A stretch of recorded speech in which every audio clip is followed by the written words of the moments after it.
Welcome to Residential Tech Talks. I'm Jeremy Glowacki, Executive Editor of Residential Tech Today. On this week's podcast, I'm joined by John Sciacca, co-owner of Custom Theater and Audio in Myrtle Beach, South Carolina. John is a very good friend and one of the most entertaining writers in the AV integration trade press. He's not only a fellow member of the No Shirts Club, which we talked about the last time you were on, but he's also just the third person to serve as a two-time guest on this podcast. John, thanks for joining us today. Welcome to the Two Timers Club. Jeremy, I could not miss a chance to join the Two Timers Club, so I'm happy to be here. It's a very exclusive group so far. Michael Heiss and Alex Caposalatro are both twice guests on the podcast. Unfortunately, unlike when we had the Five Timers Club on Saturday Night Live, nobody is here to greet you into the club and present you with your membership card and smoking jacket. So you might have to take care of that yourself. That's right. You guys were kind enough to send me the card ahead of time. I got my Two Timers card right here. Yes. Valid all around. You want to go? And I've got the blazer, which I'll put on. This is the reason for people to watch the video portion of the podcast, because that's right. This is a psych egg. This is comedy gold. Here we go. I've got the look at this. My Two Timers. The number 2 badge, in the crest. That's right. There. Yes. That is well done. You know, the sir. First time on the show, you're a little nervous, but hopefully you do a good enough job, and Jeremy asks you back. And so, nothing to promote today, no movies, but happy to be here with. Yes, the third time is when you've got a movie. That's right. To promote. You're here just to promote a film. That's it. That's it. Well, the last time you were on, we spent a lot, and I wouldn't say it's too much. It was a lot of time about Taylor Swift and our fandom. And a bit of Disney, to the point of where you're like, I think this podcast is a little weird. And I said, hey, I can do what I want. That's right. It's your podcast. You can do what you want. I think we spent the perfect amount of time on Taylor Swift, and then we moved on. I do too. I mean, hey, we're in a pandemic. You gotta find your happy place. So we did that, and so now we're just going to find other esoteric topics that are not related to residential tech that we can talk about. But I do think it's relevant right out of the gate to talk about how weird it's been the past week with getting maybe past 10 to 15 days getting ready for CEDIA Expo. There's something we've been looking forward to for so long. In-person CEDIA Expo. You're coming to Indy. I live in Indy. It was going to be very easy for me, as much as I hate travel and social interaction or dread it.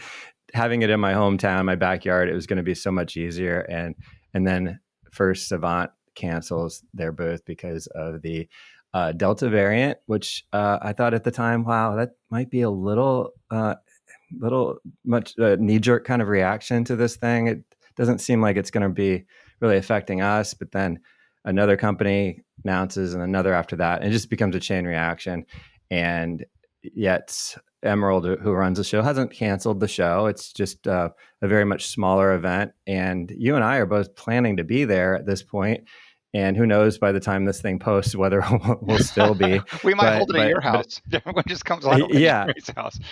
Yeah. So, I mean, all joking aside, how have you taken this whole thing? It's so weird, isn't it? It is weird. I'm at this point, I am still planning on going. We're for me, I would leave a week from today.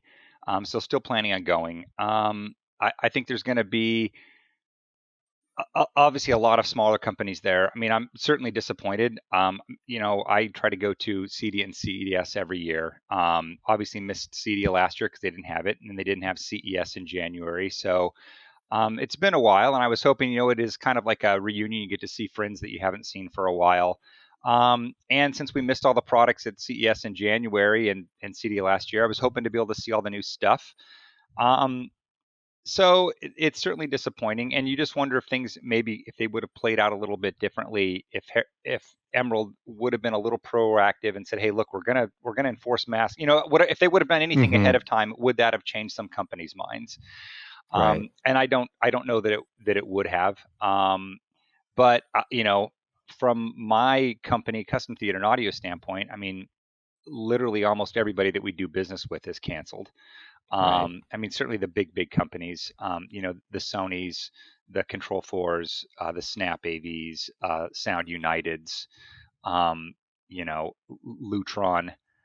So it's disappointing, but again, I put a tweet out last week like this is the year of the little guy, and I think you're going to have a chance. I mean, normally at a trade show, I am brushing people off, like Not to brag. kryptonite. Not Like, to brag. no. And it's like, now though, it's like, what, I do have time. I think you're going to be able to spend time. Maybe you'll discover the things that you hadn't seen before. And I think really for the little companies where it maybe doesn't cost you that much to attend this, you're Right. not bringing in $1 million booth. You're not bringing in 100 people. It might be successful for them. But I mean, Yeah. I'm it it remains to be seen. Will the thing feel like a ghost town? Right. It's kind of similar. When I was young, we talked about Disneyland. I'm going to bring Disneyland again.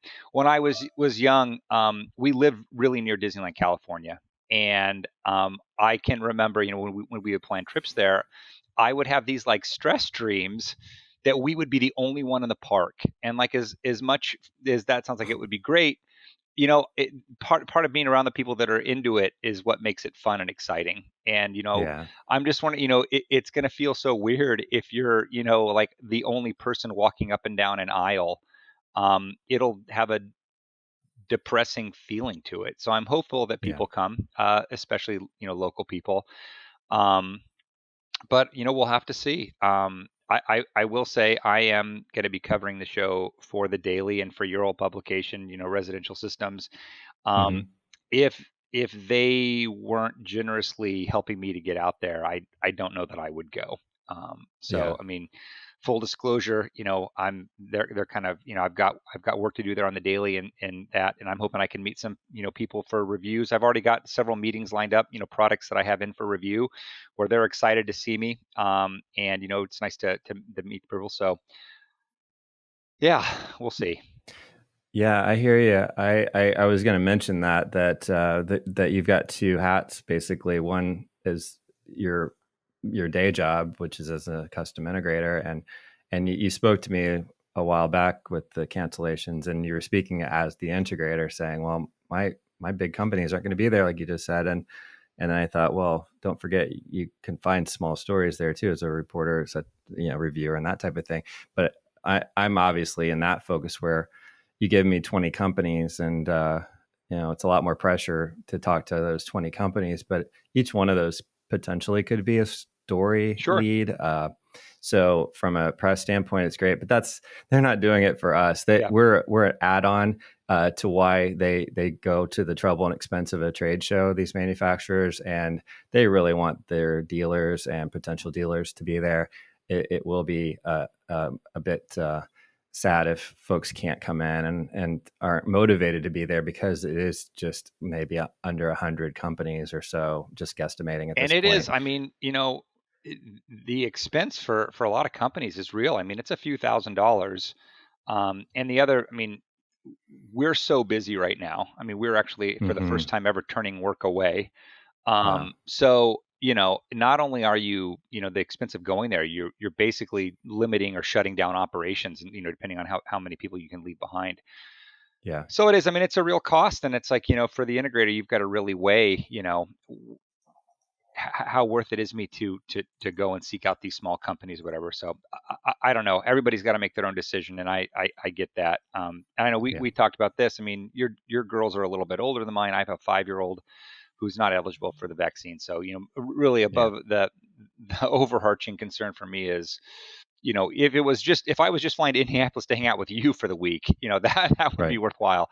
But what possibly might I bring back home? Um, Yeah. so there's a lot of things you have to weigh in this, and everybody's got to make their own decision. So Right. Well, at this point, I'm going to read from a list, which is my schedule. I'm amazed that I have two almost full days of scheduled meetings. The third day, not at all. From the beginning, even before the cancellation started, no one wanted to schedule on Friday. I think there's something about the layout of the show being Wednesday through Friday that no one wanted to be there on Friday. It's very strange, but now it's perfect because I didn't have to really shift much around. But I have here's who I am seeing, who the types of companies that are still hanging in there, and for various reasons, I guess, size or proximity to the show. Hunter Douglas, we know them well, the Shades.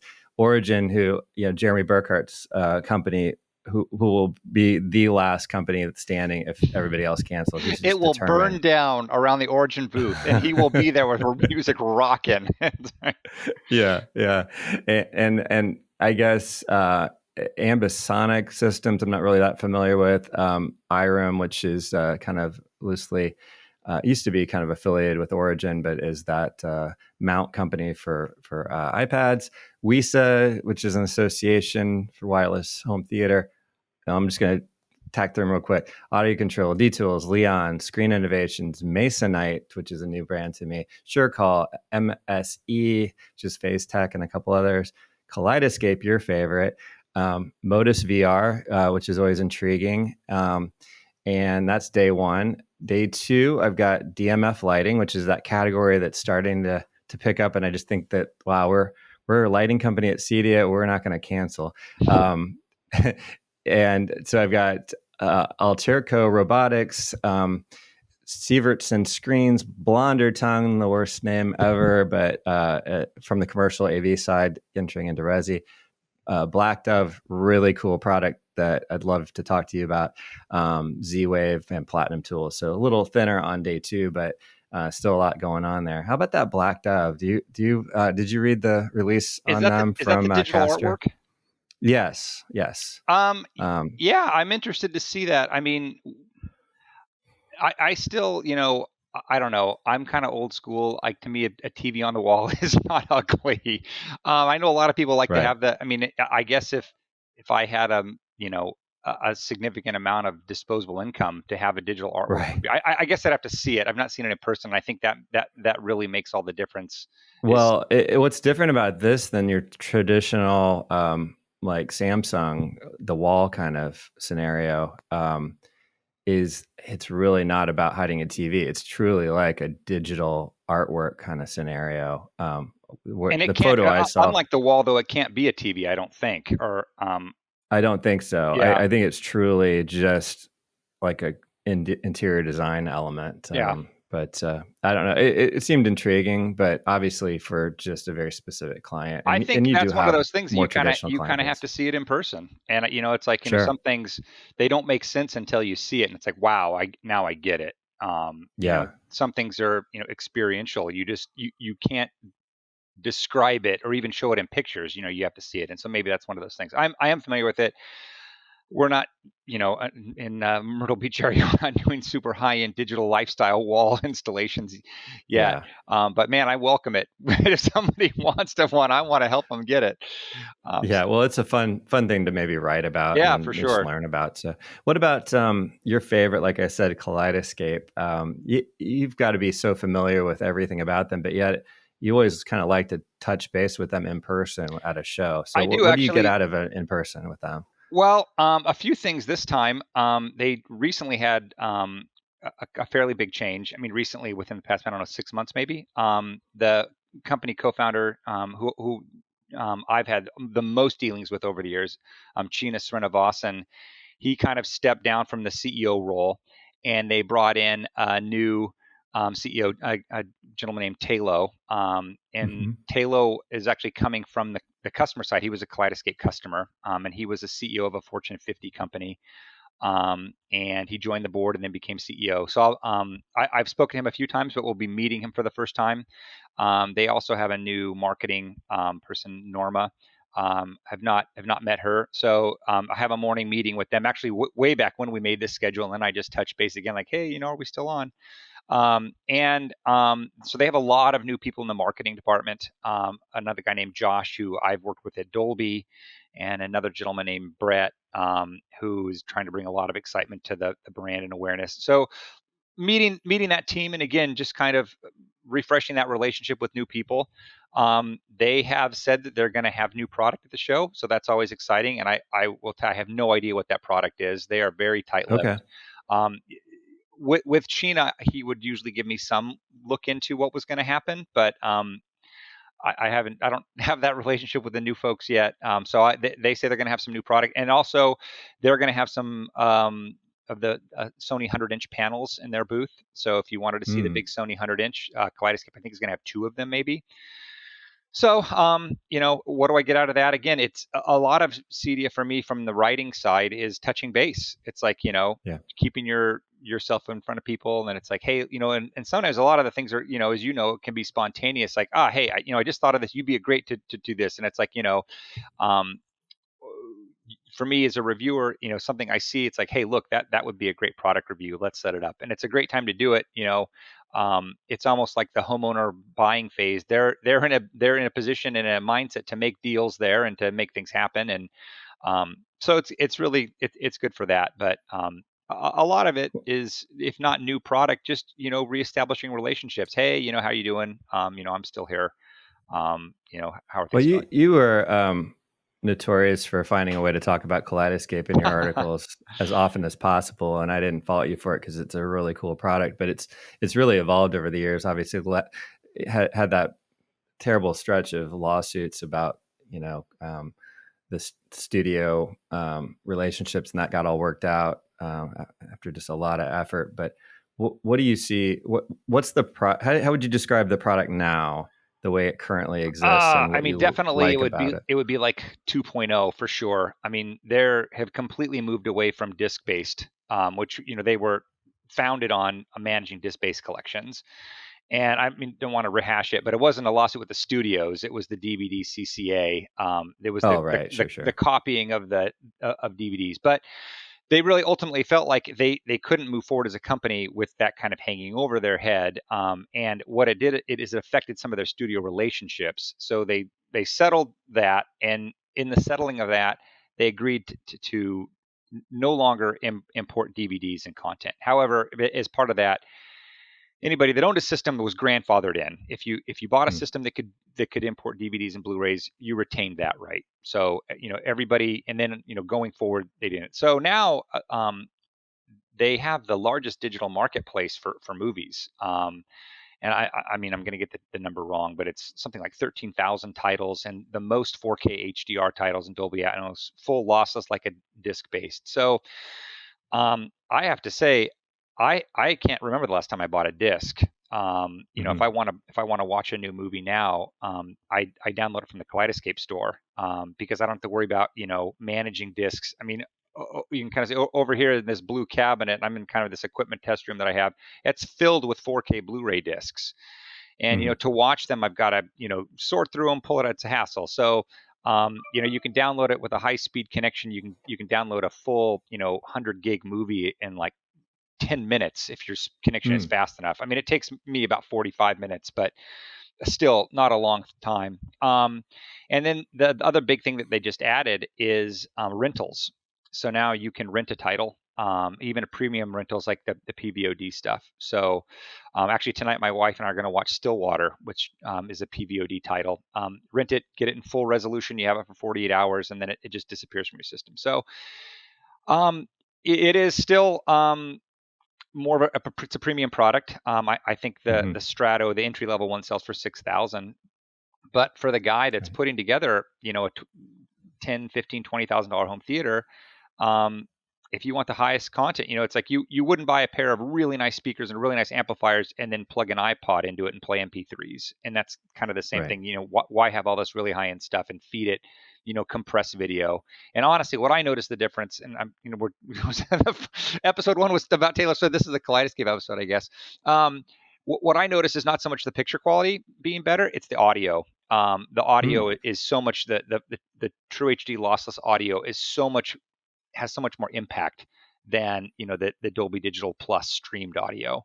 And when you're Right. talking a home theater experience where people might have invested 6 figures, you know the Strato is a small price to pay to make sure that you're getting the best out of it. Like putting the racing fuel in your Ferrari. You're making sure it's going to run its best. So I the customer who has slow internet doesn't want to be stuck with buffering streaming, doesn't want to worry about, hey, this title's not on Netflix anymore, it's gone. It's like Kaleidoscape is perfect. You buy it, you own it, it's yours. Mm-hmm.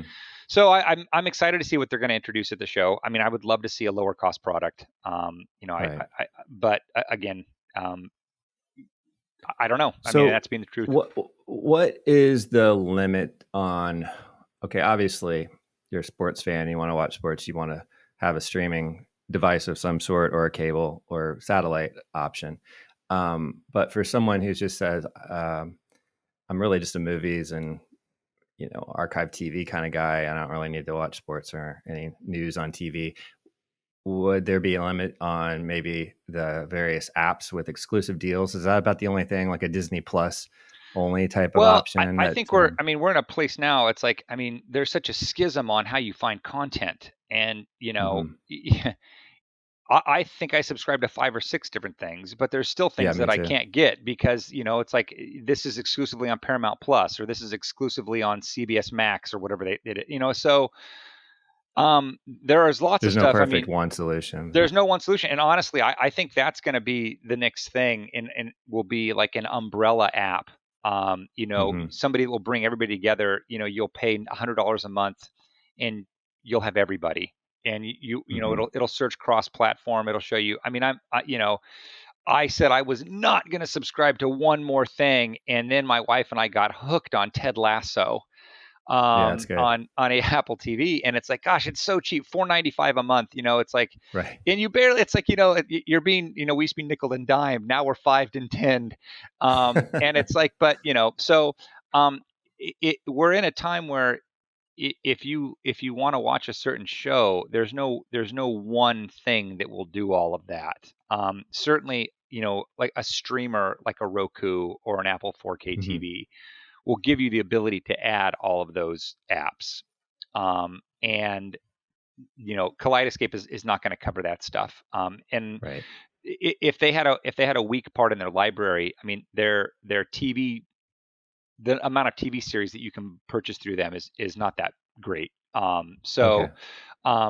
If it's a movie content, there's tons and tons and tons. You probably would find what you wanted if it was available, and in the digital domain. But you know, if you want to watch a specific TV series, specifically TV or a original streaming content, then you're going to probably have to subscribe to that specific thing. Like I don't think you Right. can get like WandaVision per se. I don't think you're going to get that anywhere else but Disney Plus.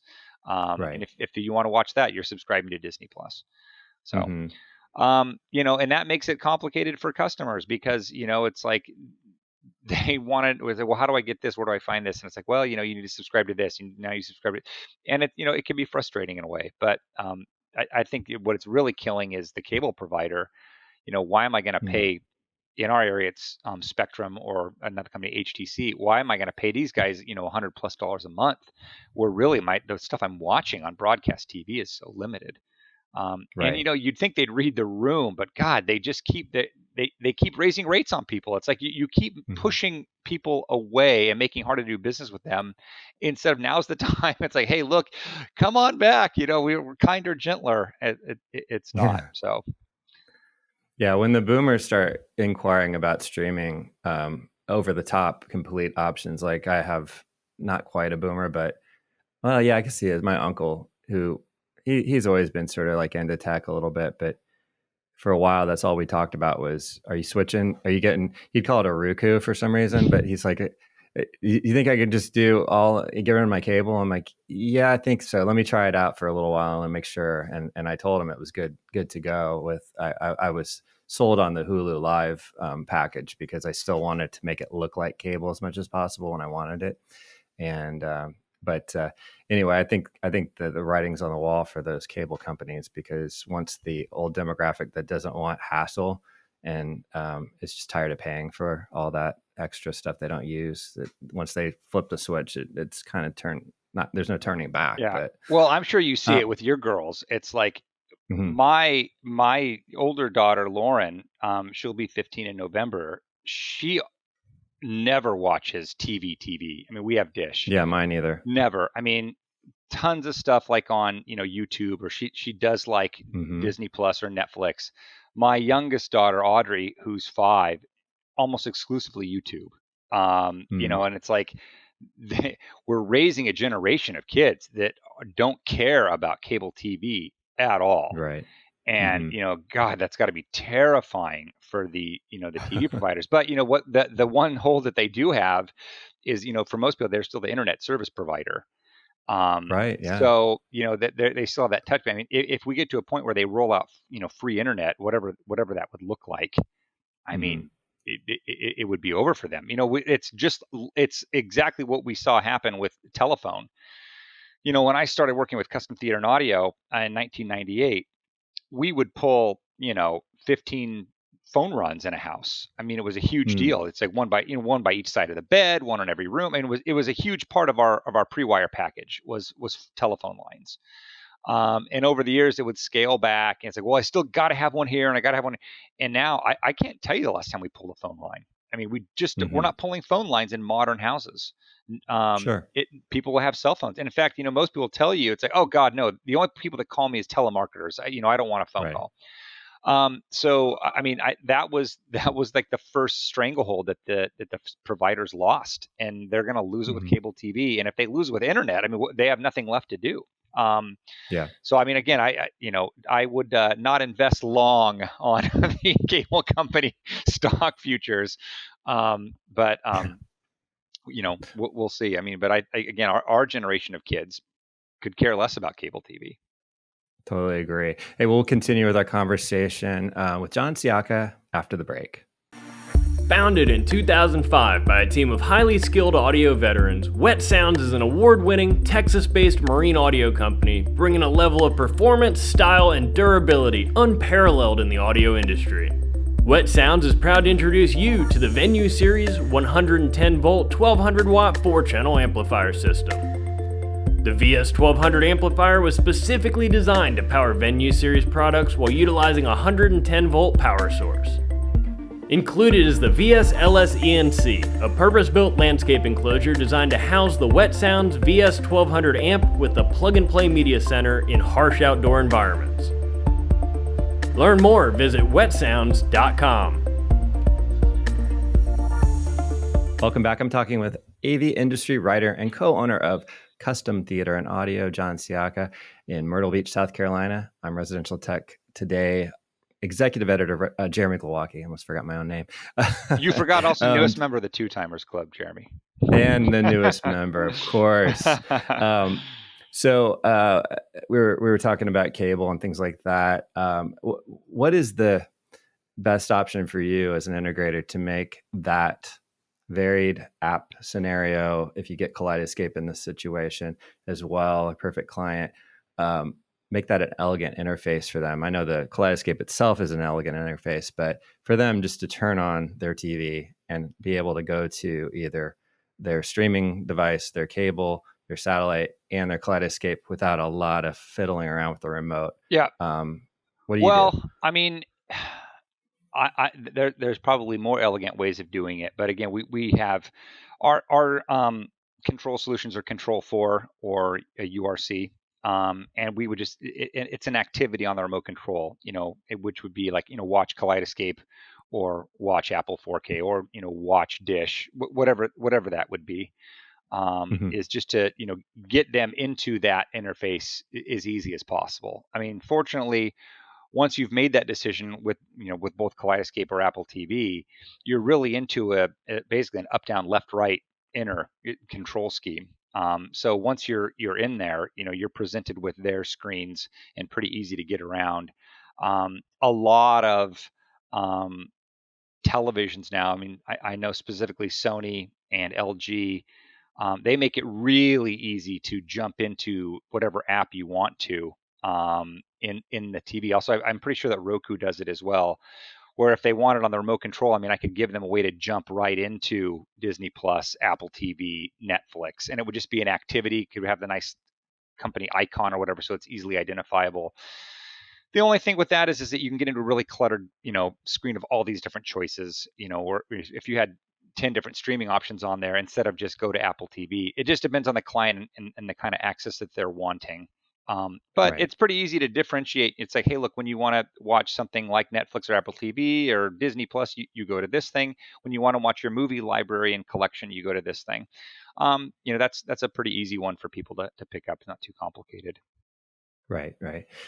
So one of the things that, as a magazine editor, I'd contend with is trying to look for the next category that we're really interested in talking about, because you end up talking audio and video, and it's fun to talk about new speakers or new resolutions on TVs, but there's only so much you can make that stretch over a year, and then you start all over and start talking about it again, and it's updates and things. But when there's a new category of interest in custom integration, such as the lighting fixture category suddenly being a thing, or for a while, this goes way back, but just the evolution of lighting control to shades control and having motorized shades and other things that are more interesting to just have mixed in with things.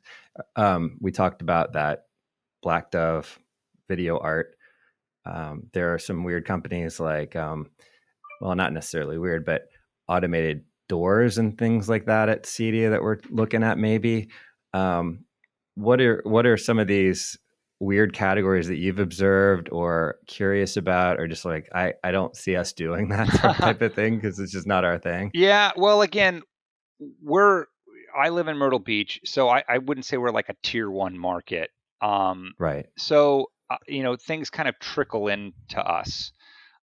So some of the more cutting edge type things, people might bring to us like the desire for. It's like, I move. We get a lot of people move down here from up north. I mean, a lot of people, New York, New Jersey, Ohio.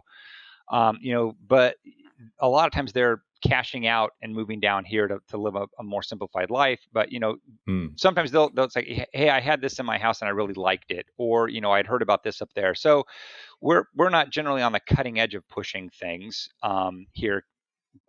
We do a lot of lighting control, a lot of shades. My business partner Alan, he just spec'd a house out last week where it's going to have like almost 50 shades in it, which is just insane. So people, I mean, that's something that might be really huge in other markets. It's beginning to become really huge here, where people now we've done enough installs and people have experienced it enough times where they're asking about that.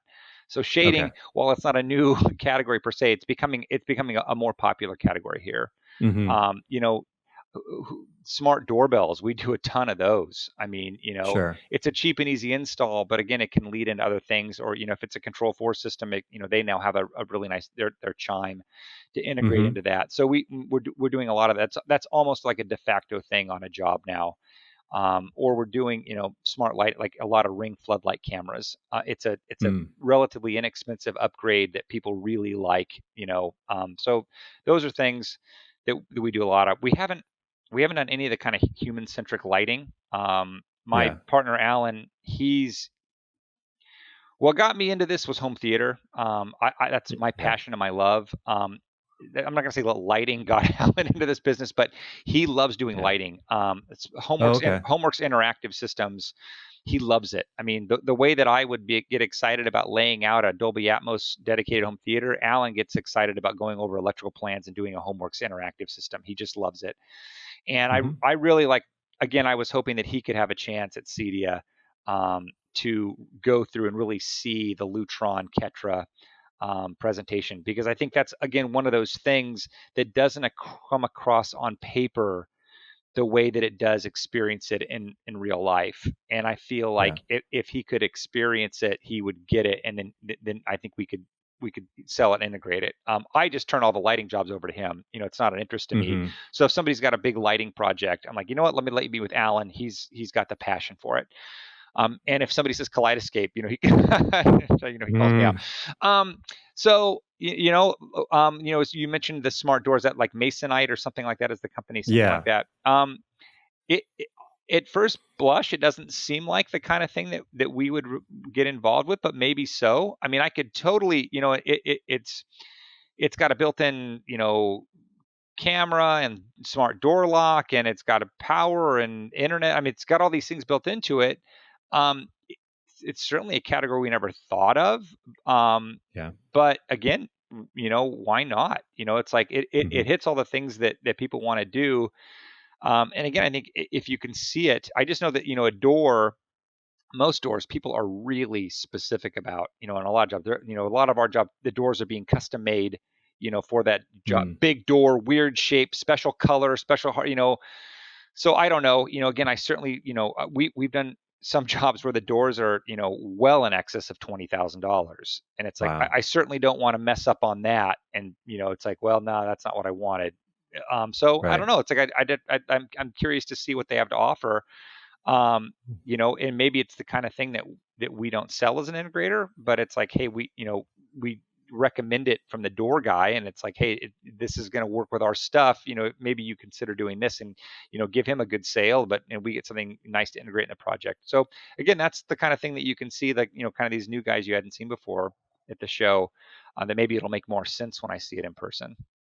How much do you depend on specialists in a new home project where you're doing integration, such as obviously electricians, working with them on the electrical part of the lighting control? If it's a really embedded lighting control, seems like a obvious thing. But for instance, with my local integrator, when we did the HVAC control for the Control 4 system, they had an HVAC partner come in and do that install because they said there are just too many things that can go weird with HVAC systems. Yeah. Are you like that too? Yeah, totally. I mean, you would think, God dang it, a thermostat, there's only like 8 wires and they're all color coded. Right. But inevitably, if you mess it up, you can blow up the compressor in their unit, which, the $200 thermostat you were selling now turned into a $7,000 thing you blew up. So we stopped installing those. I mean, a long time ago. It just wasn't worth it to us to potentially mess something up. And we're not thermostat experts, Sure. So typically, the homeowner will have an HVAC company that they're working with. Or if it's a new build, there'll be somebody on there. So we don't have one that we like an HVAC company per se that we recommend, because generally the homeowner has one that they're working with. And, a lot of, especially HVAC specifically, a lot of the smarter modern units, they're being designed where they won't work with a third-party thermostat. So, I mean, the first thing we're asked, like, hey, ask your HVAC company, will it work with a third-party thermostat? And if the answer is yes, then we've got a solution. If the answer is no, and you've got to use your, Carrier Infinity, thing, then there's nothing we can do about it. Electricians, again, you're kind of, the electrician is on the job. The builder has an electrician he's going to use, and you just do your best to try to help them understand what you're trying to do.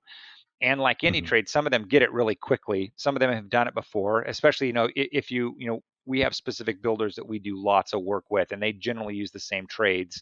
And so, kind of, you bring them up to speed over jobs, and then it's like, oh, okay, we're doing Lutron again. Okay. I got it.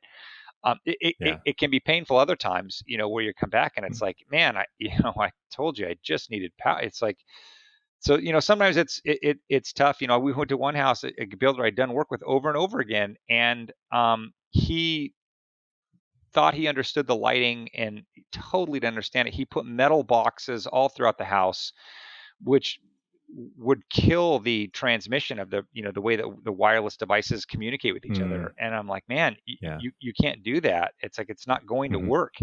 And you should have asked me about what you wanted to do, because all of this isn't done right. I mean, we could have done it so much better.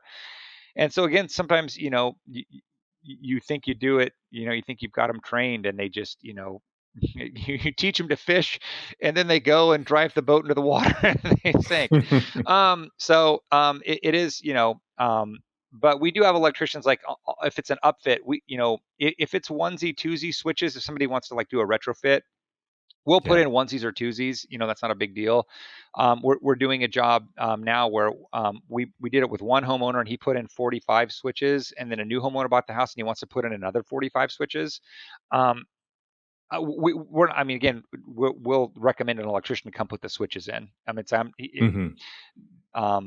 we're not, it would take us, we're not skilled and quick at doing that. Right. Our time is better spent elsewhere. Let an electrician mess with that many. So, typically we'll recommend somebody for things like that, because generally they might not have an electrician that they're working with. It's a new house, or it's an existing Yeah. house and they just need something added. So we'll have electricians that would say, hey, look, this guy knows how to put them in. You might want to give him a call. But if you got your own guy you want to work with, I'm happy to work with him and talk about it. Yeah. Well, you mentioned that you're turning business away for the first time that you can remember having to do that.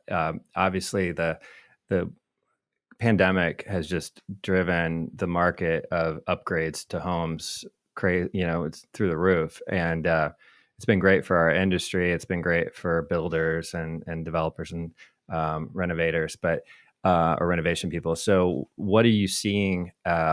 Is it stuff like Ring doorbell type installations, like a lot Yeah. of small ones that you're having to turn away? Or Yeah, and again, Alan started our company in 1995, and I joined him in '98. And so we have 20, almost 30 years of existing clients. Next to my desk at work, I have 5 filing cabinets that are like 5 feet tall and, I don't know, 3 feet deep, packed with files of customers that we've done work for. So we are constantly getting calls from existing clients to do stuff. So, what we've started turning away is the guy, I bought a TV at Costco, I bought a TV at Walmart. Okay. I have this stereo system I didn't buy from you. Could you come hook it up? Basically, we've triaged things, that if we didn't sell it to you, or you're not an existing customer, we're not going to carve in a time in our schedule to come and install the TV that you bought at Costco. Right. And I mean, again, I hate to do it, because I really feel like once we get our foot in the door, they're going to be a customer and they'll call us back for the next thing. Hmm. But our schedule, we're booked out over a month right now. And so if I start putting in these things a month from now for these TV installs and just little service call things, I'm not going to have room for the guy who's coming and building a house. I'm not going to have room for the guy that wants to buy a TV from us and have us hang it. So for now, we've just kind of triaged those things to, like, we're only going to do work with you've done years worth of business with us. You bought a TV elsewhere and you want us to come and hang it. We would still do that, but you've Yeah. never done business with us. You bought a TV at Costco. You just looking for somebody to hang the TV. Unfortunately, we're not that. And it's funny, maybe not funny. We try to be as diplomatic as possible. We got this Hmm. really, ugly Facebook comment. I called these guys. They didn't have time for me. Don't do business with them. And I'm, like, basically just said, sir, it's like, I told you we're not hanging TVs for people that, purchase elsewhere right now. I'm sorry. We're just Yeah. taking care of customers. And it's like, your people are going to be mad one way or the other, but, I'd Yeah. rather make our customers happy, than the guy who didn't even think about getting a TV from us.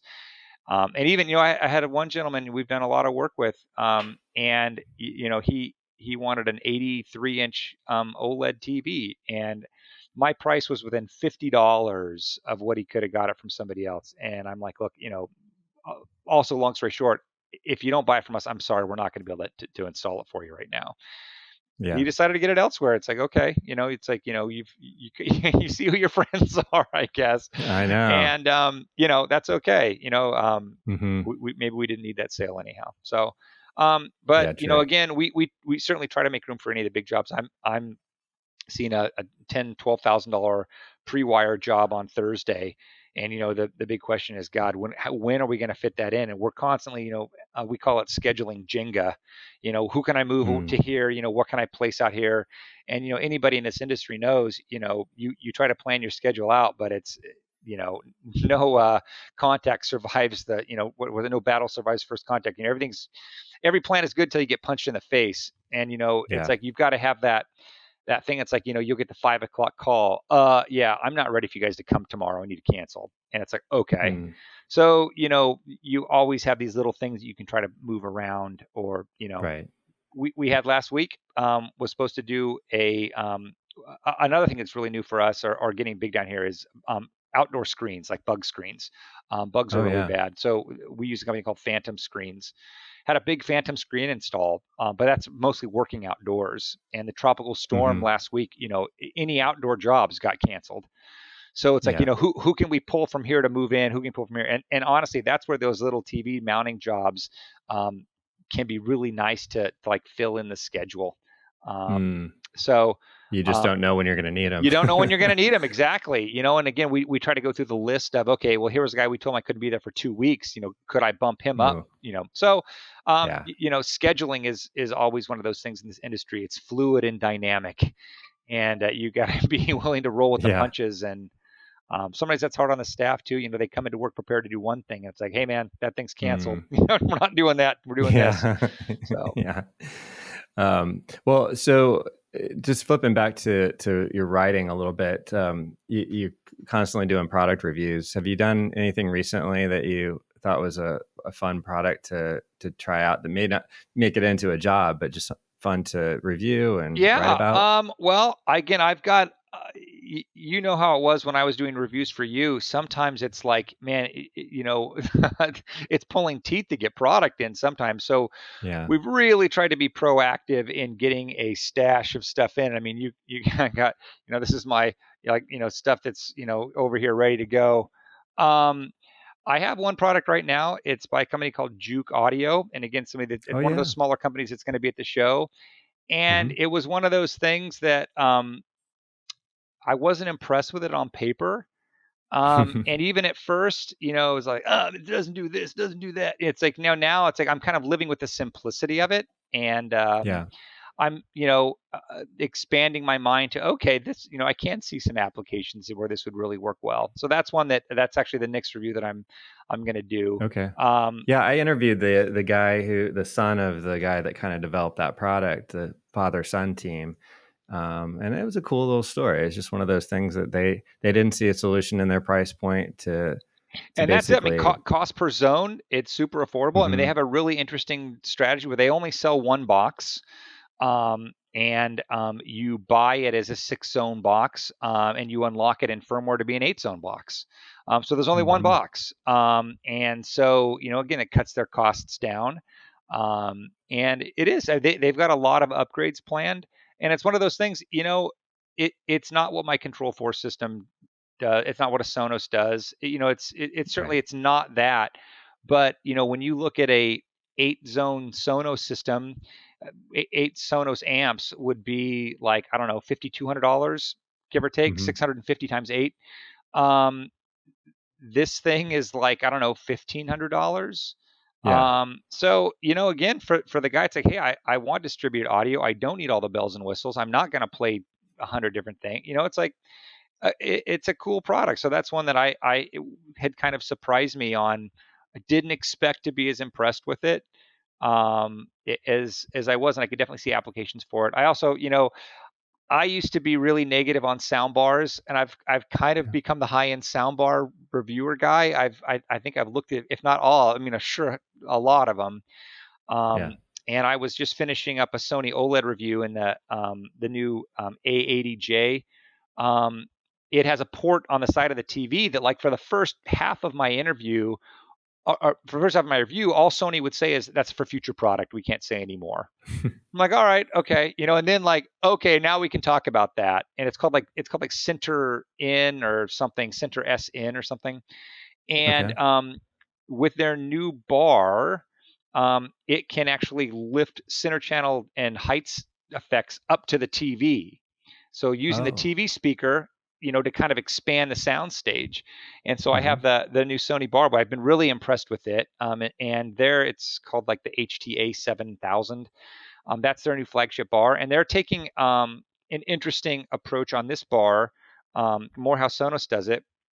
Doesn't come with a subwoofer, doesn't come with rear speakers. Those are a la carte items now. So I guess to give you higher performance ultimately, but to hit a price point, up front. So again, that's one that I've been really impressed with. Listening to that one, so it's using the TV speakers along with the bar. Not everything goes up to the TV. And again, it's only certain TVs. Right. And their OLED models use the screen as the speaker. There's actuators that turns the whole. So it sends some high frequency, like the localizable sounds, it puts up there to give you more height to the presentation. And it does a really nice job of making things feel like you've got a nice big soundstage, but it's still dialogue is coming from the screen. Right. So it just, if you had a Sony OLED TV, I mean, it's a mini jack cable that connects the bar to the TV and enables this mode. So those are a couple things that I've got that are kind of cool. Sure. Other things, always coming. I've started reviewing little mini projectors, which is kind of fun for outdoor theaters. I'm embarrassed to show, but like you can see one like that. I'm not sure if you can. There's a little guy up there, that little square box in the corner, that Epson. Just a really cool little device. It's like it was a huge hit with my daughter Lauren. I am emphatic. I'm not going to let her have a TV in her room. But when her friends would come over, I let her take it back there. It's got all these streaming apps into it. She would put a 115-inch movie up on her wall, and they would sit there and watch movies in her room. We've taken it with us on hotel, and it's just a cool little thing that, for our industry, the application would be if you're doing an outdoor theater. It's a great, just carry this guy out there, set it in front of a screen, boom, you got an outdoor theater. So cool little things like that. Again, home theater is always my passion, and I certainly love that. But that tough stuff can actually be difficult to review. It's sure so many boxes and moving parts, but absolutely. But if Trinov wants to send the processor, I've got room for it. I'll make spot. Right. Well, John, hey, we've talked a lot, and I look forward to seeing you in person. I hope everything works out for us to see each other here in Indianapolis for CEDIA Expo, even if it's just a very small, intimate show and dinner with friends. That's it. And we might be able to go do something non-show related on Friday together. We're working on a strategy for that, which should be fun if we can get it to happen.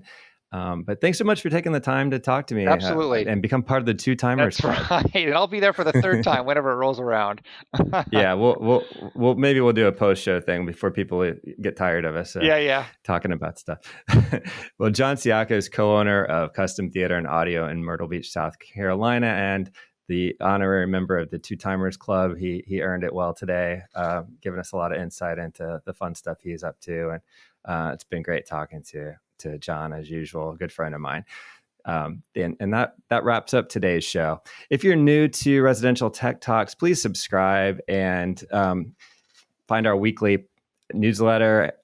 We have Tuesdays and Friday newsletters that you can subscribe to. Also, check out all the latest residential tech news at the magazine's website, restechtoday.com, where you can also subscribe to the digital magazine that's bi-monthly. Until next time, please stay safe, stay inspired, and let us know if you have a great story to tell. Residential Tech Talk, lighting specialist to Residential Tech Talk.